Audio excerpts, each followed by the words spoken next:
Hello students, senior students, कैसे हैं आप। उम्मीद करता हूं कि आप मेरी वीडियो को देख करके एक शानदार प्रैक्टिस कर रहे होंगे, स्मार्ट स्टडी कर रहे होंगे।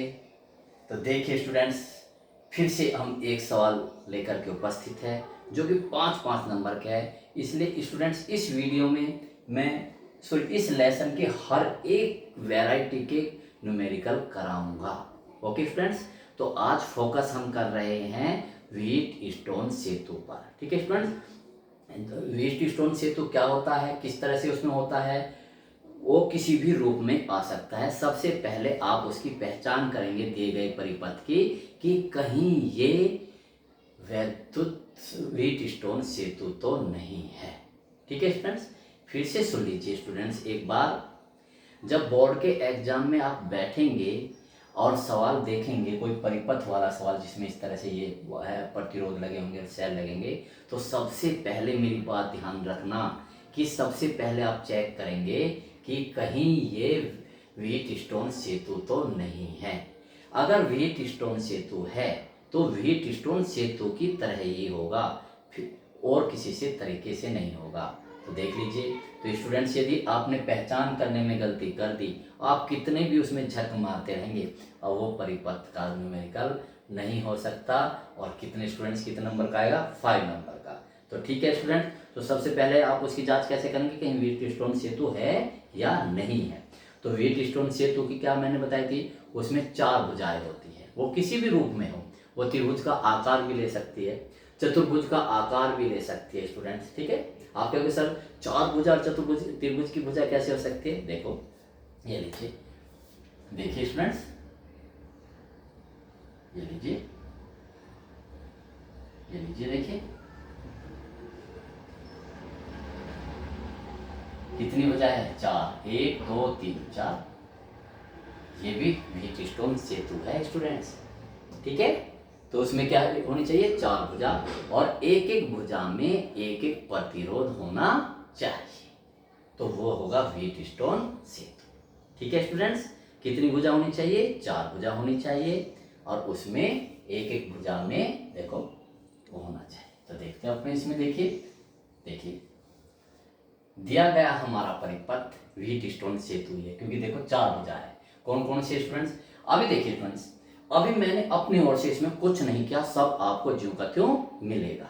ठीक है, तो आप इसे कंप्लीट कर लीजिए थोड़ा सा। ये ए बी, यहाँ लिख लीजिए स्टूडेंट सी, और यहाँ लिख लीजिए डी। ठीक हो गया। अब इसमें 4 भुजा है, देखो कौन कौन सी, ए सी है ना, ए सी, और कौन से देखो स्टूडेंट्स, ए डी, ऐसे ये सी बी, और ये डी बी। ठीक है, 4 भुजाएं देख लीजिए। आप कहोगे सर ये है, ये तो स्टूडेंट्स क्या है, बीच में है। ठीक ना, अब बताओ अगर ये ना होता तो ये सारी की सारी एक भुजा काउंट होती। ठीक, ये तो क्या है बीच में, इसे आप काउंट नहीं करेंगे, तो इसलिए मैंने आपको इसका नाम दे दिया सी और डी। तो क्या है स्टूडेंट, देखो 4 भुजा होगी और चारों भुजाओं में एक एक प्रतिरोध है। इसमें ये है, आप कहोगे सर इसमें तो 2 प्रतिरोध है, एक ये और एक ये। भले स्टूडेंट्स तो मुड़ जाए तो भुजा तो एक, आप कहोगे सर इसमें 2 भुजा, एक ये और एक ये, नहीं आप इसे सीधा ऐसे मोड़ लो, तो तार ही तो है, आप इसे सीधे डायरेक्ट ऐसे कर लो। और जब इस भुजा में प्रतिरोध कितना हो जाएगा, 1 और 1 2, क्योंकि ये क्या है श्रेणी क्रम में, तो ये 1 और 1 2 लिख लो। अब इसे 1 और 1 क्यों लिखो, तो इसे क्या लिख लो स्टूडेंट्स, 2 लिख लीजिए। ठीक है, कोई दिक्कत नहीं स्टूडेंट्स। ऐसे ये 3 है और ये 1 4, तो इस भुजा में कितना प्रतिरोध है, 4 है। इस भुजा में कितना प्रतिरोध है, 2। इस भुजा में 1 है, इसमें 1 और 1 2। तो ये घबराने की कोई आवश्यकता नहीं कि इसमें कितने कितने दे दिए। ओके स्टूडेंट्स, ये 1 और 1 मिलकर 2 हो जाएंगे। ठीक, तो ये दिया गया सेतु क्या है, व्हीट स्टोन सेतु। ठीक है स्टूडेंट्स, पहली पहचान हो गई। जैसे ही व्हीट स्टोन सेतु आएगा तो मैंने कितने स्टेप बताए हैं, 5। सबसे पहले आप उसकी क्या लगाएंगे स्टूडेंट्स, क्या लगाएंगे, याद है, संतुलन की शर्त लगाएंगे। दूसरे में क्या लगाएंगे, तुल्य प्रतिरोध निकालेंगे। तीसरे में क्या लगाएंगे, बैटरी से चलने वाली धारा निकालेंगे। चौथे में क्या लगाएंगे, किरचॉफ का प्रथम नियम लगाएंगे, और दूसरे में किरचॉफ का द्वितीय नियम लगाएंगे। ओके स्टूडेंट्स, तो करते हैं, देखिए तो अगर मुझे फॉलो करेंगे स्टूडेंट्स, आपकी कलम नहीं रुकने की, ये मैं आपको गारंटी देता हूँ। सोचने की जरूरत ही नहीं पड़ेगी, एकदम समझ में आया। व्हीटस्टोन सेतु, तो व्हीटस्टोन सेतु ने क्या क्या स्टेप बताया, बस फॉलो करते चले जाइए। तो स्टूडेंट्स क्या लिखे, सॉल्यूशन। बहुत ध्यान से स्टूडेंट्स, सॉल्यूशन 5 नंबर के सवाल है, 100% एक न्यूमेरिकल आएगा परिपथ वाला। तो कैसे स्टार्ट करेंगे, देखो, दिया गया परिपथ एक व्हीटस्टोन सेतु है, व्हीटस्टोन सेतु है, बिल्कुल मुझे फॉलो करेंगे, ठीक है। तो अब संतुलन की शर्त लगा के देख लेते हैं कि ये संतुलित है या नहीं है। तो देखो, संतुलन की शर्त अनुसार, इसकी संतुलन की शर्त अनुसार, इसकी संतुलन की शर्तानुसार देखते हैं कि ब्रिज संतुलित है या नहीं है।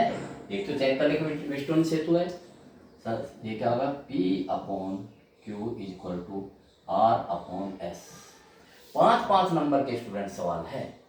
तो करते हैं, देखो, इसका इसके साथ और इसका इसके साथ, ये नहीं लेंगे बीच वाली भुजा, ये भुजा ही नहीं है, ठीक है ना, ये तो कुछ और है, विकर्ण कह लीजिए, कुछ और है, इसमें विकर्ण नहीं दिखाई दे रहा, तो ये तो कुछ और है, ठीक है फ्रेंड। तो ये क्या होगा, इसका इसके साथ, यानी कि 1/2 मैंने लिखता है P/Q, तो देखिए 1/2 बराबर ये। अब इनको एक साथ लेंगे स्टूडेंट्स, ये एक और एक कितना होगा, 2, तो इस भुजा में कितना होगा, 2 बटे, और इस भुजा में कितना होगा, 3 और 1 4, ऐसे, ठीक है स्टूडेंट्स। तो देखिए बिल्कुल मुझे फॉलो करेंगे, ये लीजिए ऐसे लगा लीजिए। तो 1/2 तो ये स्टूडेंट्स है ही, और ये भी क्या है, इसे क्रॉस मल्टीप्लिकेशन नहीं करेंगे, इधर का इधर करेंगे, इधर का इधर करेंगे, बराबर, और 2 1 2 और ये भाई 2 1 2 2 2 4, ठीक है। तो इसका मतलब क्या है स्टूडेंट्स, लिख लीजिए अतः, या लिख लीजिए अतः, या लिख दो अतः दिया गया सेतु संतुलित, अतः दिया गया व्हीटस्टोन सेतु संतुलित, स्टोन सेतु संतुलित है। बिल्कुल कोई कंफ्यूज ही नहीं होगा इसमें, संतुलित हो गया, वेरी गुड। अब इस संतुलन का क्या प्रभाव पड़ेगा स्टूडेंट्स, ठीक है, संतुलन का ये प्रभाव पड़ेगा स्टूडेंट्स, ये जो बीच का पॉइंट है C, है ना, ये जो भुजा है जिसने इसको 2 उसमें डिवाइड किया हुआ है ना, इधर की भुजा इधर और इधर की भुजा इधर, है ना, यानी कि 2 बंद परिपथ बनाए हैं इसने, ठीक है ना। इस पे क्या पर, इस पर प्रभाव पड़ेगा, ठीक है। तराजू है स्टूडेंट्स, एक पलट रहा है, एक पलट रहा है, बताओ संतुलन पे इसका क्या प्रभाव पड़ेगा, कि ये बिल्कुल बैलेंस में हो जाएगी, ना इधर जाएगी ना इधर जाएगी, अर्थात जितना वजन इस पर है उतना ही वजन इस पर है, ठीक है। यही तो मतलब है। मैं स्टूडेंट्स ये कहता हूं कि ये तराजू संतुलित है, तो आप ये तो कहोगे बेटा कि ये जितना वजन इसमें है उतना ही वजन इसमें है। अब इस केस में आइए, हमने कह दिया कि ये क्या है, सेतु संतुलित है। तो संतुलन का मतलब क्या है कि इस बिंदु C पर विभव और बिंदु D पर विभव समान होंगे, ठीक है, क्योंकि ये ही 2 भुजा तो इनको अलग अलग कर रही है इन परिपथों को, ठीक है भाई। ये हिस्सा ही तो इन 2 पलड़ों पर रख रहा है, इधर का तराजू का इधर का हिस्सा अलग और इधर का हिस्सा अलग, ऐसे ही ये है, ठीक है। तो करिए, तो इसका संतुलन, अतः बिंदु C तथा D समान विभव पर होंगे। देखिए, तो देखिए सेतु संतुलित है जिससे बिंदु C तथा D समान विभव पर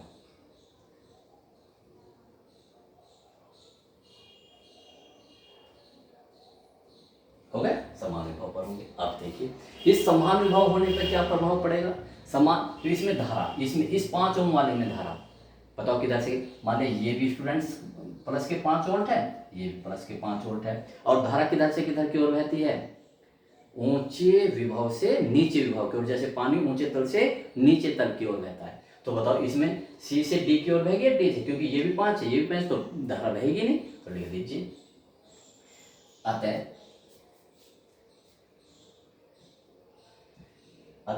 देखो ना, अतः भुजा CD या, है ना, 5 ओम में धारा प्रवाहित नहीं होगी, धारा प्रवाहित नहीं होगी।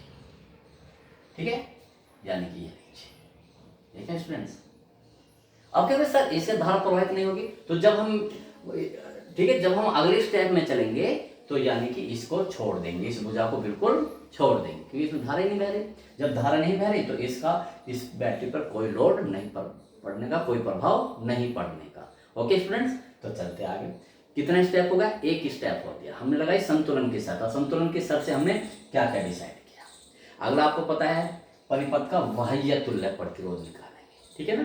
तो देखते हैं, अब यहाँ से धारा प्रवाहित करो स्टूडेंट्स, यहाँ से धारा, क्योंकि ये पॉजिटिव है तो कितनी चली, आई चली स्टूडेंट्स, ठीक है, आई यहाँ दो हिस्सों में डिवाइड हो गई, इधर की ओर कितनी चली गई, I1, और इधर की ओर चली I2। बहुत ध्यान से स्टूडेंट्स, ये I1, ठीक है ना, इधर तो कोई धारा जाएगी नहीं क्योंकि धारा शून्य है, तो सारी की सारी जो I1 है ये ज्यों की त्यों इसमें चली जाएगी, है ना। देखो I1 ऐसे ये स्टूडेंट्स, ये I2 है, I2 सीधी चली जाएगी ऐसे I2, और ये दोनों मिलके यहाँ फिर मिल जाएगी I1 और I2, फिर ऐसे दोनों मिलकर के ऐसे आ जाएगी। होगा देखो सर्किट पूरा, ठीक है यहाँ। तो इसका मतलब अब हमें क्या निकालना है स्टूडेंट्स, बाह्य परिपथ का तुल्य प्रतिरोध, बाह्य परिपथ, इसको छोड़कर, देखो ये है बैटरी जहाँ मैंने डॉटेड डॉटेड लगाया, इसको छोड़ करके सारा परिपथ बाह्य परिपथ है, ठीक है। तो बाह्य परिपथ यहाँ में, इसमें तो कोई परिपथ नहीं, ये वाले परिपथ है, तो इनका करते हैं। तो देखिए इसको लेते हैं स्टूडेंट्स, किस क्रम में है ये, 1 और 2, ठीक है। तो हम इसका स्टूडेंट्स लिख लेते हैं, क्योंकि यहाँ भी 1 है, यहाँ भी 1 है, ठीक है।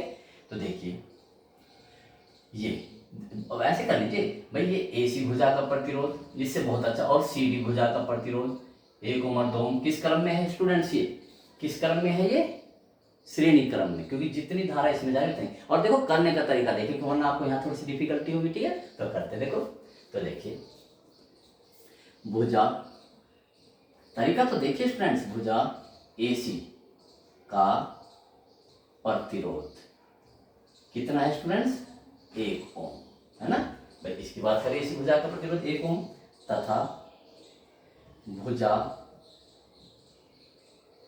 CB का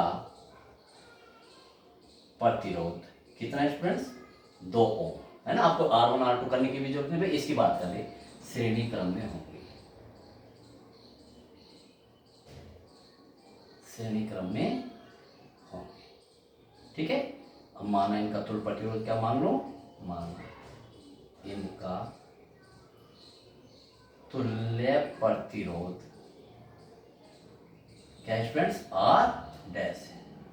तो करिए R डैश है, तो क्या हुआ स्टूडेंट्स, तो R डैश क्या हुआ students, R dash is equal to 1 direct 1 plus 2 यानी कि 3 ओम, ठीक।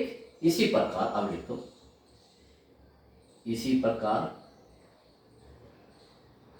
भुजा कौन सी, AD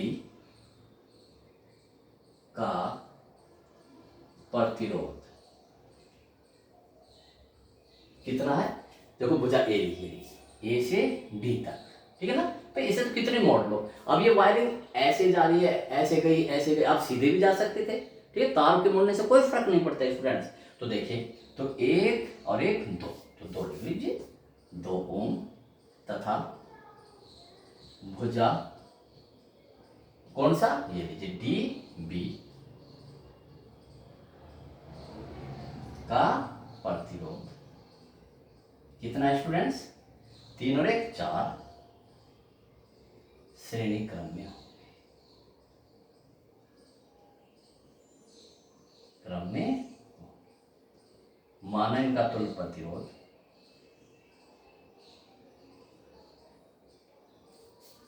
माना इनका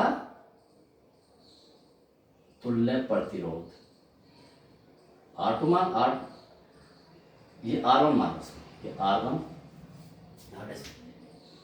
R, और ये R2 है। तब पता है students, R2 is equal to, भाई 2 तो ये है और 4 ये है, तो कितना होगा, 6 ओम होगा। ठीक है। अब ये R1 और R2 किस क्रम में होंगे, और इसको हम स्टूडेंट्स लेंगे नहीं क्योंकि इसमें धाराएं प्रवाहित नहीं हो रही, ठीक है। तो अब ये R1 और R2 किस क्रम में होंगे, समांतर क्रम में होंगे, ठीक है स्टूडेंट्स। तो ऊपर कर देते हैं स्टूडेंट्स, देखिए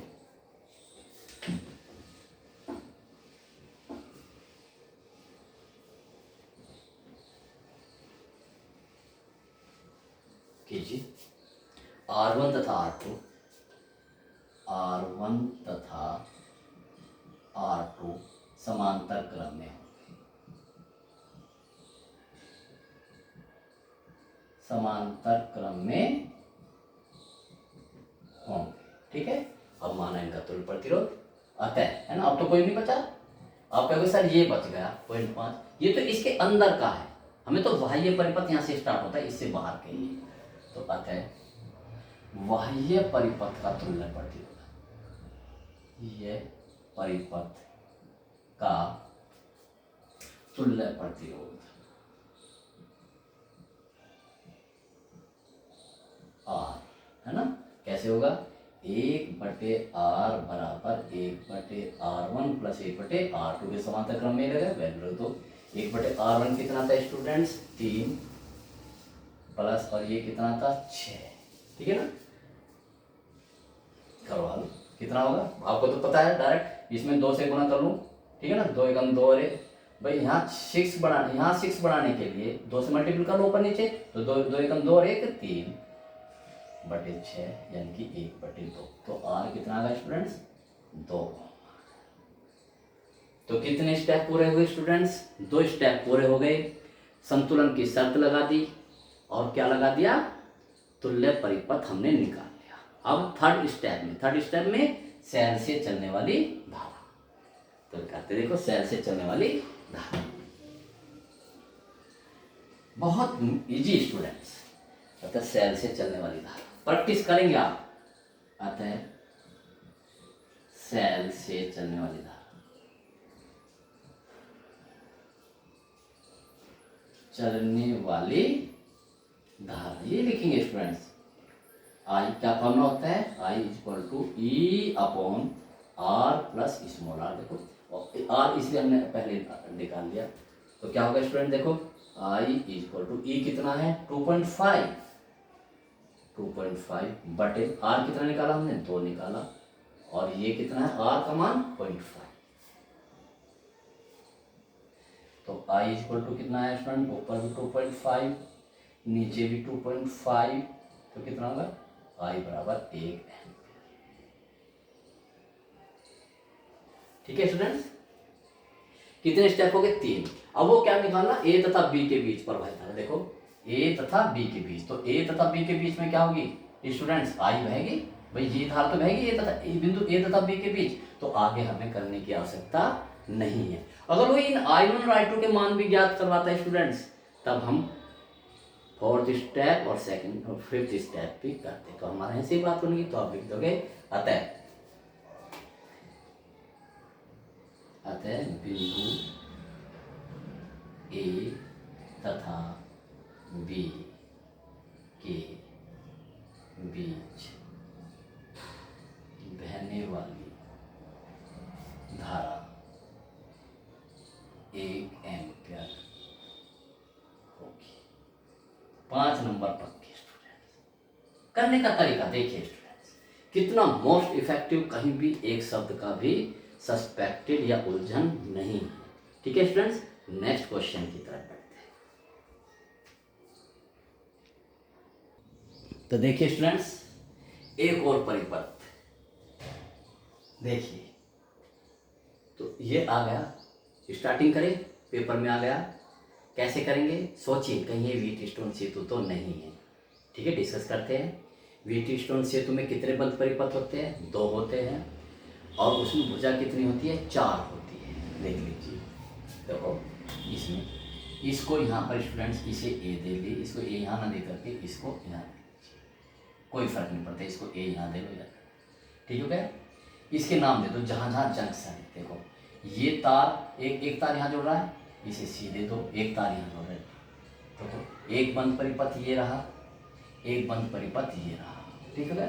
अब इसमें देख लो किस पर चार भुजा है या नहीं। देखो कौन सी भुजा, एक भुजा ये रही ए डी, देख लो स्टूडेंट्स ए डी, और एक ये रही ए सी।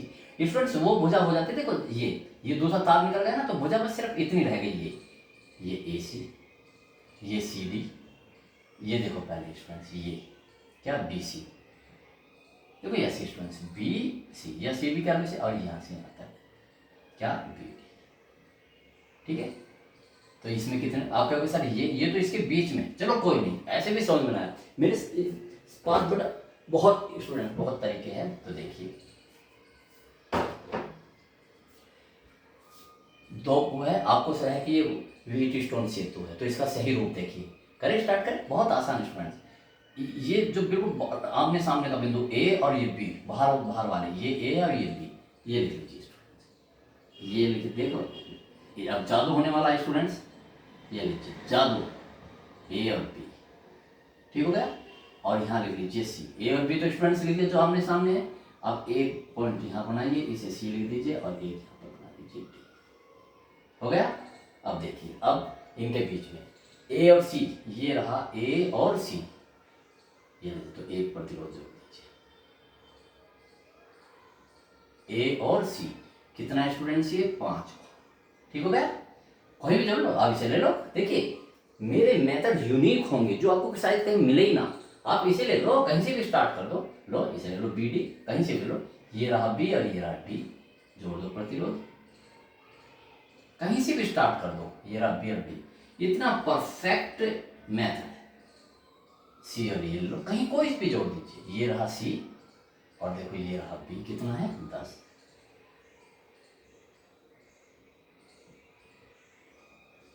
ठीक है। अब रहा देखो ए बी, कहाँ है ए, ये रहा ए और ये रहा बी, तो इधर क्यों नहीं चलोगे स्टूडेंट, इधर तो सी आ गया, ये ऐसे चलेंगे, तो कितना है 10,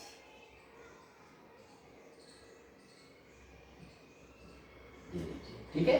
देखा अब क्या बता स्टूडेंट, सी और डी, ये लीजिए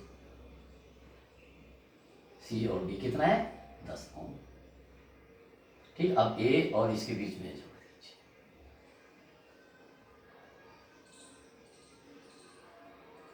जादू हो गया, जादू हो गया।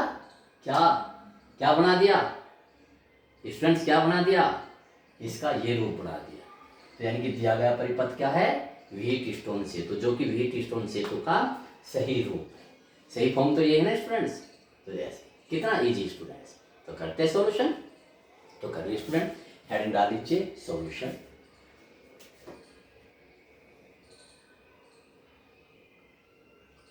पांच नंबर के स्टूडेंट्स ऐसे बिल्कुल पैक सवाल, इसलिए मैं इनके पर कोई कंफ्यूजन नहीं कर रहा हूँ, एक वीडियो में एक ही आए तो, लेकिन आपको समझ में आना चाहिए। कर स्टार्ट, तो दिया गया सेतु व्हीट स्टोन सेतु है, दिया गया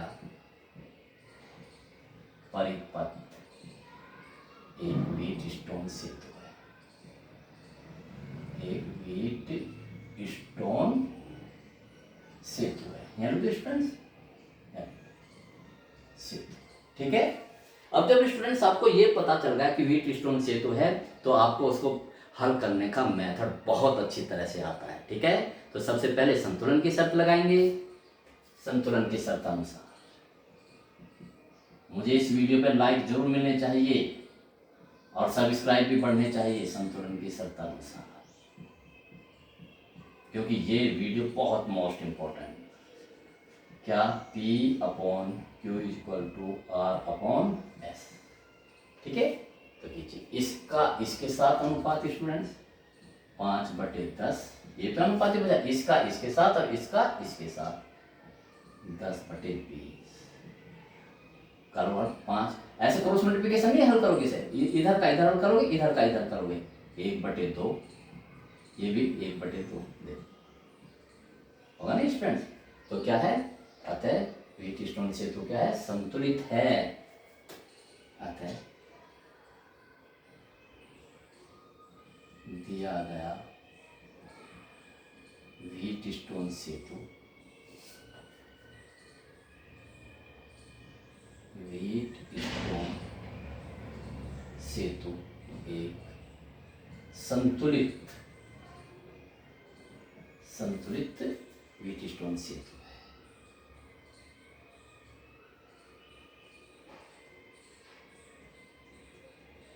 ठीक है, तो इसका पर्पल क्या होगा स्टूडेंट, जब सेतु संतुलित है अर्थात बिंदु सी तथा डी समान विभव पर होंगे, अर्थात बिंदु सी तथा भाई ये तो दो हिस्सों में डिवाइड करा, बिंदु तथा डी समान विभव पर।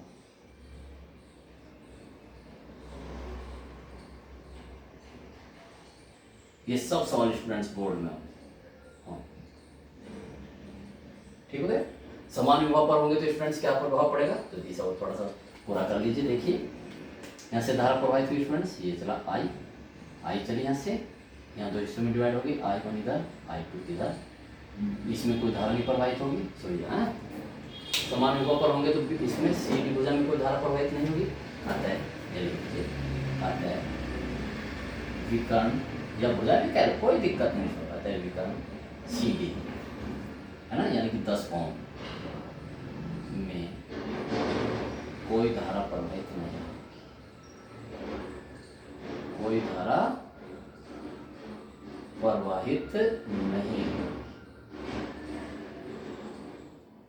बिल्कुल, अब तो पता चलते के साथ जब धारा प्रवाहित नहीं होगी स्टूडेंट्स तो हमें ये पता चल जाएगा कि अगले स्टेप में हमें क्या करना है। I1 इधर, तो ये इधर कोई धारा नहीं हो रही, तो ये I2 इधर जाएंगे, इधर कोई धारा नहीं होगी, तो ये I2 और फिर आगे I। That simple student. तो एक स्टेप पूरा होगा, एक स्टेप से हमने इतनी पता निकाले कि अगले स्टेप का रास्ता साफ। अब देखिए हमें इसका परिपथ निकालना, तुल्य प्रतिरोध निकालना, तो सीधी सी स्टूडेंट्स इसको छोड़े, अब यहाँ पर आ जाए सर, तो ये 5 ओम और ये 10 ओम किस सीक्वेंस में होंगे। तो अब स्टूडेंट देखो यहाँ R1 R2 करने की जरूरत नहीं, जैसे मैंने पहले कहा है। तो ये इस भुजा का प्रतिरोध और इस भुजा का प्रतिरोध किसमें होगा, श्रेणी क्रम में। ठीक है, तो लिखिए भुजा AC का प्रतिरोध, बिल्कुल मेरा तरीका अपनाएंगे स्टूडेंट्स, कितना 5 ओम, तथा भुजा CB का प्रतिरोध कितना स्टूडेंट्स, 10 ओम, श्रेणी क्रम में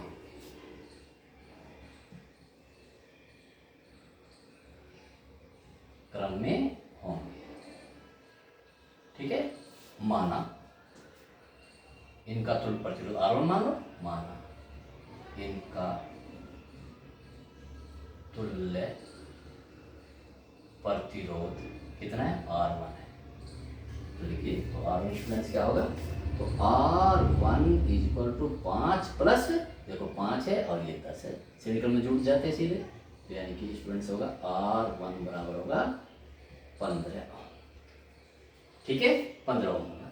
अब इसी प्रकार से स्टूडेंट्स ये वाली भुजा, ठीक है ना, ये वाली कौन सी भुजा, AB, और इसमें कोई धारा बहेगी नहीं, हम कंसीडर ही नहीं करने की। तो लिखिए, मैं देख लेता हूँ मेरे वीडियो में नीचे आ रहा है नहीं, आ जाएगा स्टूडेंट्स। तो कीजिए इसी प्रकार भुजा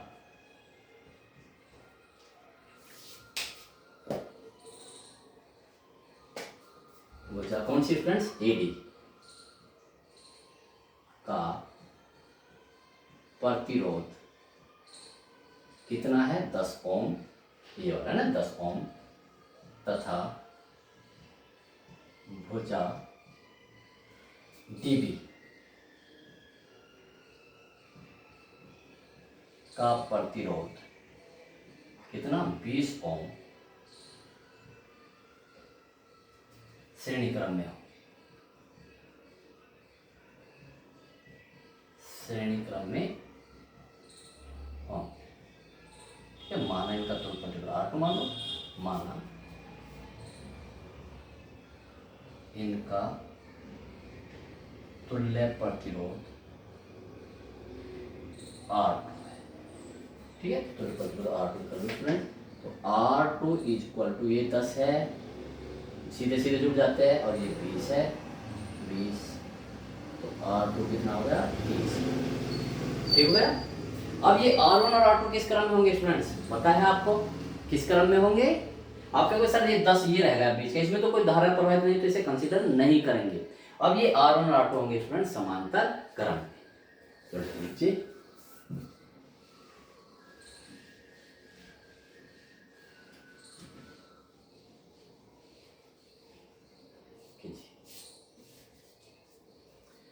R1 तथा R2 समांतर क्रम में होंगे, समांतर क्रम में होंगे। अतः बाह्य क्योंकि अब तो कोई बचा नहीं, अतः बाह्य परिपथ, बाह्य परिपथ का तुल्य प्रतिरोध, बिल्कुल यही वर्ड होने चाहिए। 1/R तुल्य प्रतिरोध R, 1/R बराबर 1/R1 प्लस 1/R2। वैल्यू रखो, 1/R1 कितना है 15 और ये कितना है 30। हल कीजिए स्टूडेंट्स, मैंने तो आपको ऐसे मेथड अपना रखे। इसे यहाँ 30 है और यहाँ 30 होने के तो सीधे सीधे ऊपर जुड़ जाएंगे, तो इसमें 2 से गुना कर लो, है ना। 15 दूनी 30 और 2 एकम 2 और 1 3, 3/30 यानी कि 30, और यानी कि 1/10, तो R बराबर कितना हो गया 10 ओम आ गया। ठीक है स्टूडेंट्स, अब कौन सा कितने हमारे स्टेप हो गए स्टूडेंट्स 3, सॉरी 2 स्टेप हो गए। अब तीसरा स्टेप सेल से चलने वाली धारा, सेल से चलने वाली धारा। तो लिखिए सेल से चलने वाली धारा, तीसरा स्टेप सेल से, कलम ही नहीं रुकने की स्टूडेंट्स, चलने वाली धारा। क्या क्या सूत्र होता है, I = E/R plus small r। Value रखिए स्टूडेंट्स, यहाँ रख देता हूँ। तो बताइए I = E कितना है 5, ये 5 है, 5 अपॉन R कितना, अभी 10 निकाला, स्मॉल r 0 क्योंकि यहाँ इसके साथ कोई नहीं लगा हुआ है ना। तो कितना होगा I बराबर 5/10, यानी कि क्या स्टूडेंट्स 0.5 एम्प। देखो एम्पेयर का मान कम आ रहा है कि नहीं स्टूडेंट्स, 5 है। तो एक क्वेश्चन तो A तथा B के बीच है ना, A तथा B के बीच से I तो बह रही है स्टूडेंट्स, ये विभिन्न रास्तों से होगा, फिर I होगी, तो यानी कि इसके बीच में I बह रही है। तो एक आंसर तो स्टूडेंट्स हमारा आ गया। और सेकंड में क्या करेंगे,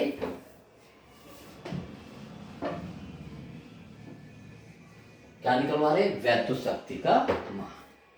तो 6 वैद्युत शक्ति, 6 वैद्युत शक्ति। पता है आपको स्टूडेंट्स कितने फॉर्मूले हैं याद, मैंने पीछे उसमें P बराबर V × I। तो V कितना है 5 का ना, पूरे वर्ग से 5 ही तो है 5, और धारा कितनी निकली यहाँ से I 0.5, तो कितना 5 × 25 है वाट। ठीक है, ये आंसर होगा स्टूडेंट्स। हाँ ठीक होगा स्टूडेंट्स, तो ये आपका आंसर हो गया। अब इस आंसर को एक और लिख लीजिए, फिर इतना होगा स्टूडेंट्स, और इसमें तो यही लिख लीजिए इसे, अर्थात A तथा है ना, A तथा B के बीच, A तथा B के बीच प्रवाहित धारा, टॉपर का, ये होते हैं स्टूडेंट टॉपर की रिप्रेजेंटेशन। आप मुझे फॉलो करेंगे, ठीक है स्टूडेंट्स। मैं छोटी छोटी वीडियो बना रहा हूँ, अगर कोई 30 से कोशिश करता हूँ 30 से ज़्यादा ना बने स्टूडेंट्स, क्योंकि मुझे आपके प्रॉब्लम्स का पता है, इंटरनेट नहीं है या कोई प्रॉब्लम। लेकिन स्टूडेंट्स कोई बहाना नहीं चाहिए, ठीक है ना। ये थोड़ा सा ही खर्च आपको पता नहीं कितने आगे तक रास्ता ले जाएगा। ओके स्टूडेंट्स, तो इस वीडियो में स्टूडेंट्स इतना ही। आपको सवाल आप करके देखिए, प्रैक्टिस कीजिए। 5 नंबर के सवाल की बात है स्टूडेंट्स, तो मैंने किरचॉफ पर व्हीटस्टोन सेतु के जितने भी पॉसिबल फॉर्म थी उसके आकार थे, उन सब पे न्यूमेरिकल करा चुका हूँ, करा दिए हैं। नेक्स्ट वीडियो में और दूसरे परिपथ चलेंगे, वे भी 5-5 नंबर के होंगे। कोई भी स्टूडेंट मेरी वीडियो को मिस ना करे और सब्सक्राइब करके रखिए, क्योंकि बड़ी बड़ी तेज़ी से वीडियो आएंगी। अभी फिर टेस्ट वगैरह चलेंगे, ठीक है स्टूडेंट्स। हमें बहुत तेज़ी से पढ़ करके अपना जल्दी से कोर्स ख़त्म करना है और रिवीजन स्टार्ट करके आपके प्री बोर्ड लेने हैं, जिससे कि मेरे हर स्टूडेंट एक टॉपर बने। Okay students, best of luck.